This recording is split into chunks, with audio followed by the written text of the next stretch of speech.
welcome to another episode of Cafe Talk with Pastor Glover. Last week, if you tuned in, we said that our next guest, the guest for this week would be Caleb. Unfortunately, Mr. Caleb was not available. We reached out to him and his sponsors. So we were able to reach another special guest, and she is here with us. So help me welcome none other than Miss Alayja Bowie. I knew I was gonna mess it up, so it's no big deal. How you doing? I'm doing good. Good. So I'm glad you can be here. It's me and you talk a lot, you know, when church is going on, and we cover a lot of grounds, a lot of territory. We talk about a lot of things. So it's a pleasure to have you here today. Thank you. Yes, ma'am. So I want to start the way I kind of start with everybody, and I guess this may be something that goes on for a period of time until, I don't know, until the change. We know we're dealing with a lot of social unrest and stuff that's going on, and look like changes may be happening for our race as Black people, and also the coronavirus and everything like that. So let's take the coronavirus first. What's your take on that? I mean, as a young person, give me your thoughts about that. It's very serious and dangerous. Like, it just makes me more cautious of everything I do. It's a little scary for me because, like, you never know. You don't even know if you have it or not. You know what I'm saying? But I just been in the house quarantine and everything. I still talk to my friends, you know, make sure they're doing the same. And then I think for me, it's going to be very different with schooling because, like, now, I mean, I can do it virtually and you can go twice out the week, but I'm probably going to go full virtually on it. It's just scary because, like, I've been trying to tell everybody, like, just go fully virtual because you never know, like, I feel like once school go open back, it's going to get worse than, like, it is now. So it's just me thinking about other people's safety and, you know, stuff like that. Has anybody close to you had to personal experience? Okay. All right. So how about this marching and vandalism? You know, of course, burning buildings is a protest. You know, we're protesting, right? You know. So how do you feel about the protests and the way it's being displayed? That's like a tricky question, kind of, because, like, you got to look at it. It depends on, like, the point of view you're looking at it in. So, like, some people might say, like, the burning down buildings and stuff like that, that's not a proper way to protest because that probably make, you know, white people, I don't know if I want to say it like that. Yeah, you can say that if that's what you want to say. Like, white people make us look like bad. I mean, make us look bad like animals, like we're out of control. Perhaps, like, somebody might say doing that and tearing down, destroying, like, white-owned businesses and everything, trying to put Black people out there is a good thing for the Black community doing the protests and everything. So it's kind of like what and what. It just depends on, like, what perspective you're looking at it at and how it's all about the way you do things. Like, with me personally, I haven't went protested. I never did it. But, like, it's something I would want to do, like, try, like, experience something like that. So, I mean, it's just, I don't know, it's just. And if you went and protest, I mean, you're out there, you know, the people who are burning buildings and you know, creating mayhem, breaking in buildings, stealing items, you know, because that's a form of protest. I need to get me a new TV. And then those who are marching peacefully and that kind of stuff. You'll be out there, you know, right in the midst of all of it, right? So in that case, that's what, I mean, what side would you go with? I mean, would you run in a building and grab you some at the opportunity? I mean, is that your form of protesting? I mean, ooh, cause that's a yes and a no. Cause, like, in the moment you like, oh yeah, like, everybody get TVs, like, everybody go in there and get what they want, but then your mama go choke you when she sees it. It's like that first thought, like, you just go everybody, like, they going. But, like, when you really, like, if you really thinking, like, I probably wouldn't do that. Because, like, like people going to jail and stuff. Like I wouldn't want to be in nobody's jail. I agree, but watch this. Let me ask you another question. So, according to Christ, according to our relationship, according to us being Christians, right? How do you answer that question now? Because skip the police. Police right. not them people getting away with. Some of them got the TVs mounted on their walls now, so they didn't go to jail. Right. How does Christ fit into that picture? Like with them already, like stealing the stuff already. For you, not for them. Oh, for me. Like if I was to steal the stuff, you're asking like how would Christ? How would Christ feel? How would Christ fit into that situation? You're a Christian, right? Okay, so you're ministering to people. You know, you got an opportunity to tell somebody whatever. Hey, you roll up in the store, and guess who up in that store? A person that you was witnessing to last week. Right. How? What? I mean, come on, talk to me about that. That would be very like. Because it's like you preaching and you in here doing what everybody else doing. So you lost your witness. Right.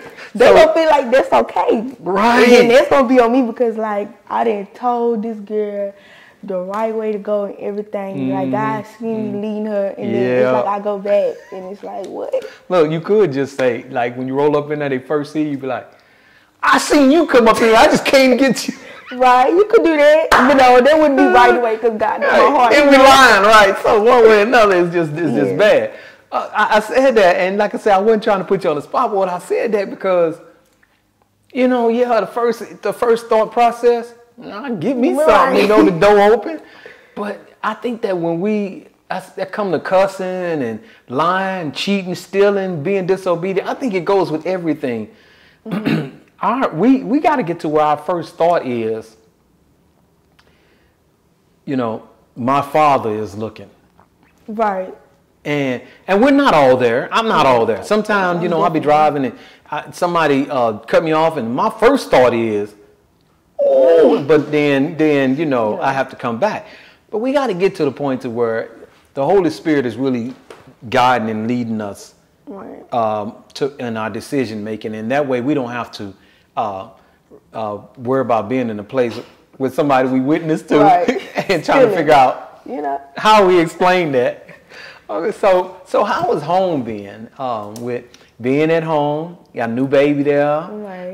You don't have a new baby. There is a new baby there. Let's clear that up. There you go. So you have a new sibling there. And then with the other ones already there, you know, so that's like 6 people, if I'm not mistaken. And you all have been thrust into, not just into the house, because you already was in the house, but now you're there on a regular basis. How is that being? And then your look on your face is like, and you're the oldest. Right. Yes, it's like, indeed. Oh my God. Like everywhere I look is either like I'm with the baby, like, you know, I like being around the baby, but like Grace and City, it's just annoying. Like you with your family literally all day, 24 hours. Like, and sometimes it's like, boy, that's why at first I was like, yes, I want to go to school. Like I want to get out the house. But then like, I'm like, okay, I can't. But like, I think I'm getting used to it though. Like, you know, being there with them, it's kind of starting to be like the norm now. But sometimes just being in the house, like I just like, man, let's go take a ride. Like just be in the house all day. That's like boring. And I'm feeling like that too. You know, I know better. I know that I don't want to go different places. I know that I want to make sure I maintain social distancing and wear my mask and all that. But sometimes I be like, I just want to go for a ride, you know. I just want to go somewhere. So I do understand that. With the new sibling, do you find yourself as the oldest, kind of having to do more? For instance, my daughter when she was young, my son. And he has a sister, so she would come over sometime, and she would feel like she was like the mama, basically, because she was the oldest, and we relied on her and called on her to do a lot of things, fix breakfast if necessary, you know. Most relatable. Most relatable. I love it. So tell me, what are some of the experiences that you are experiencing as far as the new sibling goes that would stick to something that just stick on your mind and be like, if I didn't have to do this, I could take everything else? Oh, that's like, I don't know. I really don't know because it's like something I'm really used to. Like, I really don't mind like changing his diaper. Like, I don't mind doing stuff like that, like knick-knack stuff. Yeah. But I mean, like, I really don't know. Well, that's cool. Like, you know. I mean, that's good. You know, you got some that's like, if I ain't got to fix his food, I'm cool. Or if I ain't got to change, I'll change pee-pee, but I won't change boo-boo. You know, that kind of type of stuff. Right. So, but, you know, I think that that's a noble thing. I think it's a great experience for us to be able to have the opportunity to look after our siblings or someone that can't look after themselves. I think it lends to what the Bible tells us about we're here for each other. We look out for each other.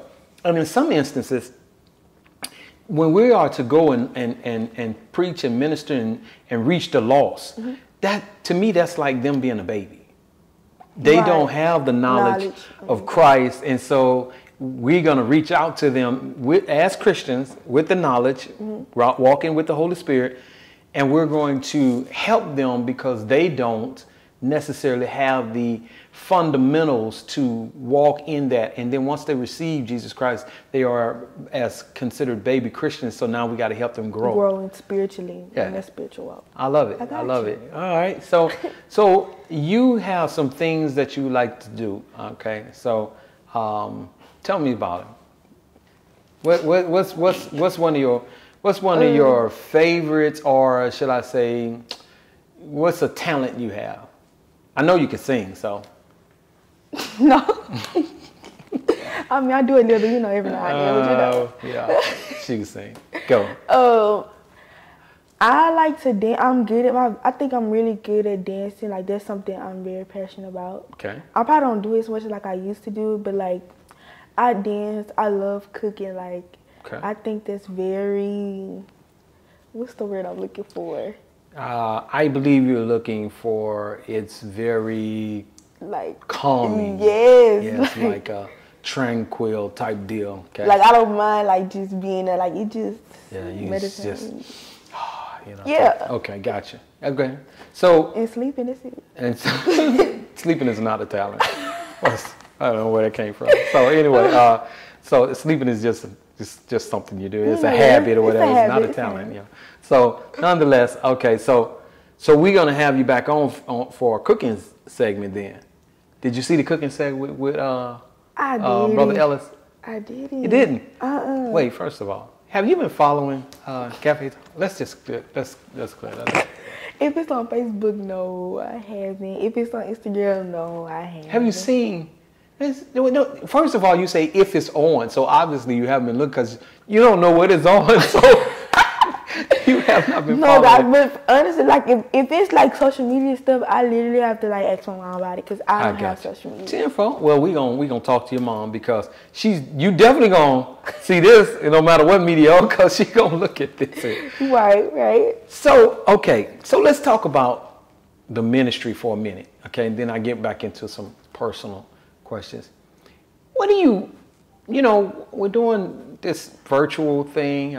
We're there on Sunday mornings. Mind you, I want to let everybody know we are there on Sunday mornings. 8 o'clock service only. Okay, so 8 o'clock service only. But eventually, you know, we have some people come in. We're doing teen church and everything. Eventually, I'm sure we'll move back into where everybody. We're maybe not be like we used to be, but have a new norm, a normal way of doing church. Probably never get rid of the social media thing now. But nonetheless, what do you believe that you can offer or should or would offer to further the kingdom of God? You know, once we get back into the church, and then we'll take that question a little further.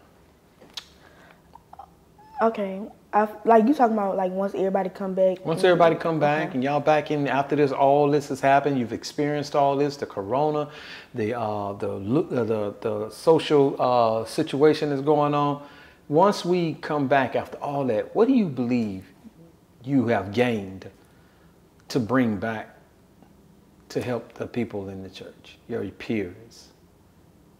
I gotta really think about this question because That's fine. I feel like when you get back in the church and stuff, I think I can offer just being real with everybody and preaching the truth and like living by it. Because I feel like most people nowadays, if you preaching it, they want to see you living by that same thing. So like if I'm really telling you this and I'm doing this, I want to be able to live by it so you can see like I'm actually growing and you want to, do that same process with me. So I think it's all about just being true with yourself, being with God, like having a personal relationship with Him, living the walk by what you talking, you know what I'm saying? And just being an example. It's always about being an example, letting your light shine. So Is that mean being perfect? no, not at all, because like I still struggle with some stuff, but that don't mean that define who I am, like in my relationship with God. Okay. So now we're doing everything on the via Zoom or via YouTube or via Facebook or whatever have you. What do you feel that you can offer now? You said what you believe you can do visually. What do you think you can do now at this point? With the virtual stuff. Mm-hmm. You all do Zoom, right? Right. You do a weekly check-in, okay, and then Sunday morning we go to service. We go to service. I'm just saying. I just thought I'd throw that out there. But y'all went here. Okay. So anyway, so what do you feel you can offer now? Now I feel like I can offer. Ooh. Yeah. I know. It just kind of hit me like, okay, now. I'm like, you know what? I tell you what. I'm gonna let you marinate on that for a moment. Right. Okay. It just kind of hit me. So with that thought process, whatever that thought is that stuck you right there, what do you tell the people? I mean, how do we minister to our peers? How do we minister to tell them, I know you're going through some things. I know that you're feeling a little depressed. Right. Some of y'all may be feeling a little lonely in the house of 20 people. How do you minister to them? How do you help them? What is it that you can say to your peers to help them? Well, me personally, like, me and my peers, like, we call each other, whenever, the norm thing. But I think you let them talk first, explain everything, and then you just encourage them and let them, like, know about the Lord. But, some people don't want to always hear, like, oh, God got this. So it's like, the ones that don't want to hear it, I still try to incorporate that somehow, like on a different level to them, just to know, because like I might even give them my testimony to help them. Like I might even have to say nothing, but just like my testimony or me telling them something I've been through, that helps them on a person, that whether they tell you or not. Because some people, like, they not gonna show you like, oh, that really hit them, but they eventually gonna go home and think about it, like, okay, I get it. I love it. Yep. And I believe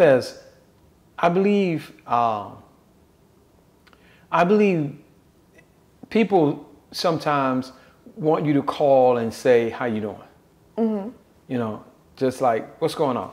Right. You just having a general conversation. Not to say that God can't be in the midst of that. I believe God can be in the midst of everything. I believe He is in the midst of everything if you invite Him in. But sometimes they just want to have a conversation and be like, hey, what's up? This, that, and the other. Especially if they're going through things. Somehow, some way, in the end or somewhere, you'll inject something to say, basically, we need to lean on God. Right. I mean, that's pretty much it. The truth of the matter is, everybody's panicking, everybody's tripping. We have to lean on God. I'm not saying that people don't have their own personal things and feelings and emotions and situations. But in the end, we have to lean on God.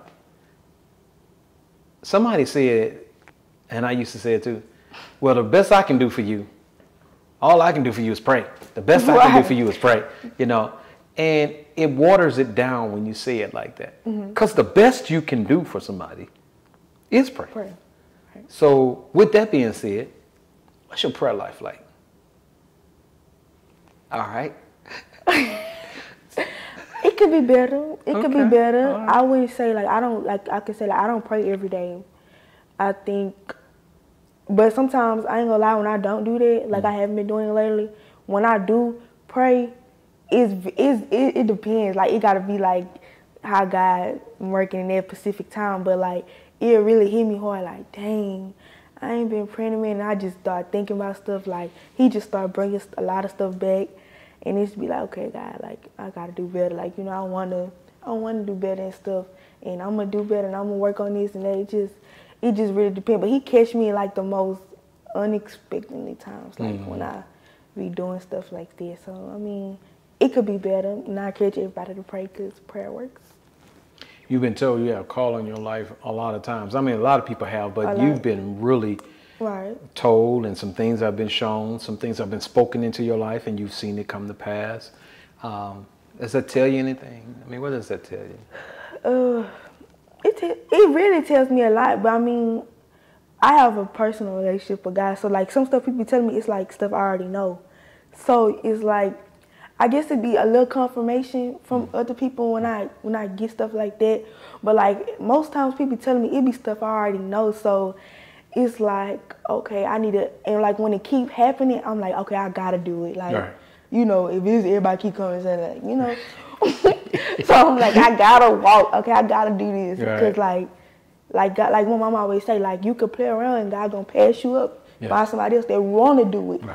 So it just be like, okay, God, like help me, because like sometimes I don't be having the courage. Like I'll be like, I'm trying to live my life. I don't want to just try to go holy like that. I want to roll out and enjoy myself and go to do this, that, and the other.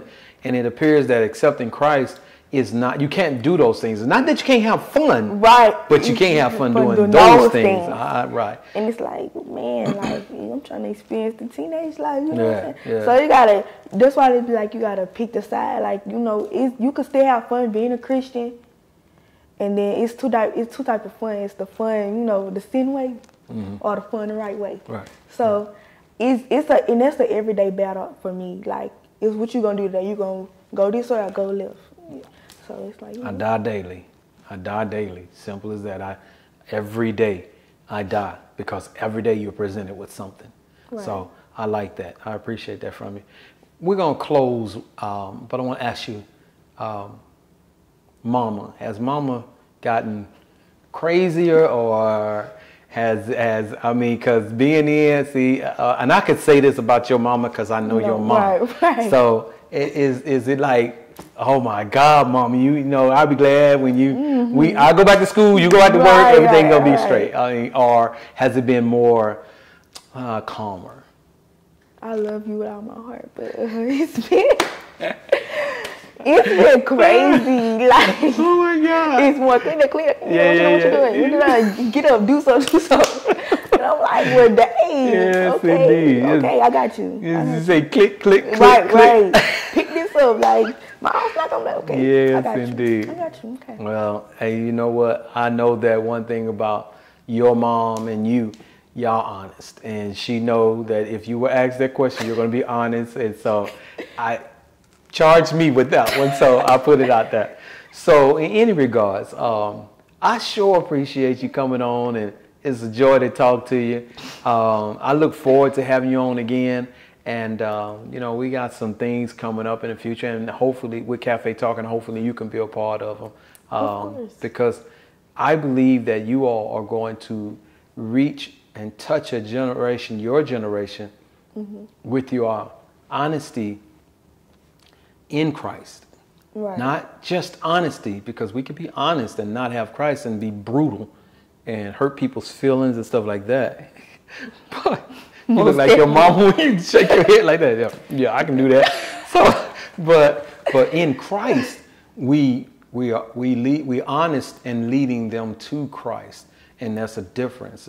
Trust me, it took me a long time to learn that, coming from where I come from, but I've learned it, and I know that it's the best way, you know. I don't gotta always get somebody told. right. You know, that's what I'm working on too, though. Well, good. Good, because Nah, it's and not. you haven't been calling me like you're supposed to.